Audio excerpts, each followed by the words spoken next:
Hello everyone, so I've been met with yet another drivetrain error, but this time it seems to be pretty minor. It doesn't prevent the range extender from turning on, but I've inspected what the problem is using a laptop, and it's to do with the insulation resistance on one of the high voltage cables being too low. I think it was about 250 kilo ohms, something like that. And yes, that is rather low. So on a high voltage connector somewhere, I think what's happened is moisture has gotten in, and I suspect that it's the connector that's attached to the range extender generator unit, but it might not be. So I ran some tests, and all I know is that it's not within the high voltage battery. So the connectors, well, the other ones that it could be are, it's basically any connector that's orange. It's going to be in there somewhere. So it might be in here, or it could even be to do with one of the accessory connections for like the air conditioning or the heater. So it could even be in there, because it says in BMW's literature that these all have to be checked too. So I'm going to switch off the high voltage system and check them all.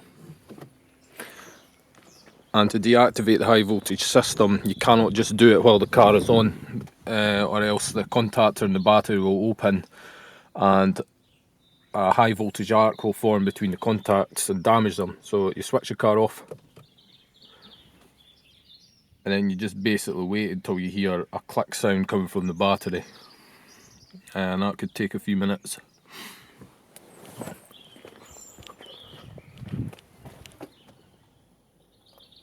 Well, your ears might not be able to hear it, but I can always hear a little noise coming from in here when the high voltage system is on. It's like a very high pitched sound that you get off an old TV, but most older people cannot hear that. But I just wait until that goes away, then I pull the switch in the front. Okay, so with the high voltage system now switched off, I am going to try and undo these small round connectors in here and inspect them to see if any moisture's gotten in. Right, so I'll try and do this one first. So I think what you do is you just squeeze those tabs. There's one on each side, and then you just pull it and twist it. Just try and get this cable out of the way. Not really sure how it's attached though. Just clips on like that.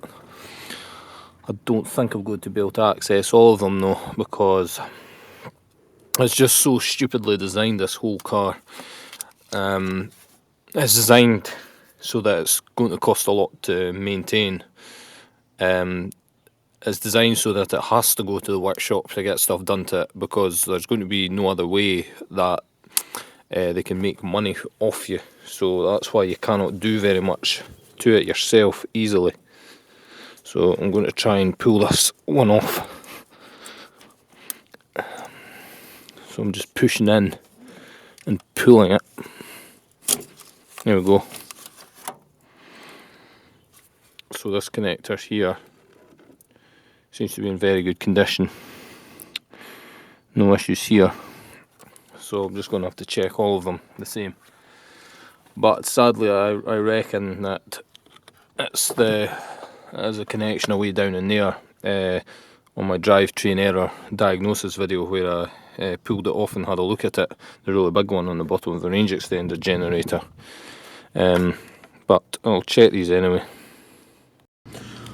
Okay, so this connector, that one and that one have been inspected, and I cannot see anything wrong with them at all. So I'm just going to move on to this big one here. And I'll show you how to remove that. So first, this little piece comes off, and then you pull this out, and then just lift.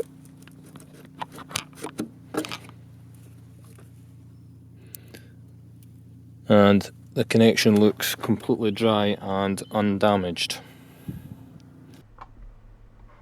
So if we remember back to this video, I reckon it is definitely going to be this big connection on the range extender generator, because in this video I did say that moisture had gotten into it, and looking at the state of the connection, you could see it was just all, it had this sort of corroded look to it.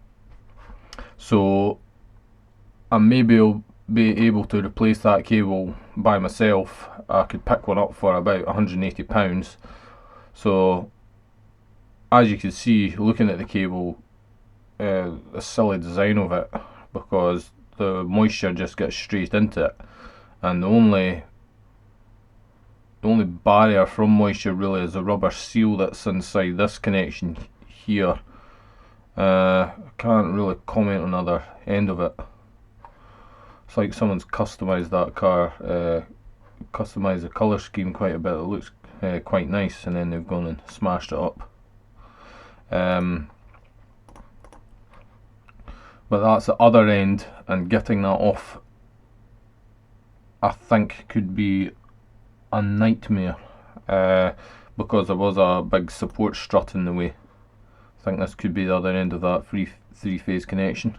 So I reckon what I can do is unravel all the tape that's on it, on the existing one, after I've removed it, and inspect underneath it, see if there's any damage, because I reckon maybe the moisture's, it's not this end of the cable that's gotten in, but it's actually on the other end, this end here, or it could be inside the range extender generator unit itself. Or if we go back to that video, I can maybe take out the connection and look at it properly. So that will be the next phase of this drivetrain error investigation.